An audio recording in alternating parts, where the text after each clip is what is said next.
பண்டிகைன்னு வந்துட்டாலே இந்த கிளீனிங் ஒர்க்குக்கு ஒரு எண்டே இல்லாமல் தாங்க போய்கிட்டுருக்கோம். என்னதான் ஒரு வாரத்துக்கு முன்னாடியே கிளீனிங், வாஷிங்னு எல்லா வேலையும் செஞ்சு வச்சாலும், சரி வீக்கெண்டில் பார்த்துக்கலான்னு கொஞ்சம் வேலையை மிச்சம் வச்சுருப்போம். ஆனால் கடைசியில் பார்க்கும்போது அந்த வேலை தான் எப்பவும் முடியாத வேலையாக இருக்கும். இன்றைக்கி ஸ்பெஷலாக எதுவும் பண்ண முடியாதுன்றதுனால காலையிலேயே பன்னீர் ரைஸ் செஞ்சு வச்சாச்சு.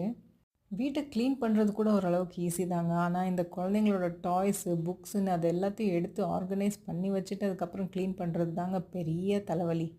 எப்படியோ ஒரு வழியாக ஷாப்பிங் வேலையெல்லாம் ஒரு மாதத்துக்கு முன்னாடியே பண்ணி வச்சுட்டதுனால அந்த டென்ஷன் இல்லை. நான் பொங்கலுக்கு சாரீ வந்து ஆன்லைனில் தான் எடுத்திருந்தேன். அண்ட் இந்த வேலையெல்லாம் முடிச்சுட்டு தான் போய் டெய்லர்கிட்ட இருந்து அந்த சாரியும் ப்ளவுஸும் வாங்கிட்டு வரணும். கல்யாணத்துக்கு முன்னாடி இந்த க்ளீனிங் ஒர்க்கெல்லாம் பார்க்கும்போது அடிக்கடி நடுவில் அம்மா டீ, காஃபி எல்லாம் கொடுப்பாங்க. ஸோ அப்போ இந்த வேலையெல்லாம் நமக்கு பெருசாக தெரியாது. ஆனால் இப்போது நம்ம தான் அதையும் செய்யணும் அப்படின்னு நினைக்கும் போது தான் கடுப்பாக இருக்கும். ஸோ உங்களுக்கு எது அதிகமாக பிடிக்கும், டீயா காஃபியான்னு மறக்காமல் கமெண்ட் பண்ணுங்கள். அண்ட் உங்களோட பொங்கல் க்ளீனிங் எல்லாம் எந்த அளவுக்கு கம்ப்ளீட் பண்ணீங்க?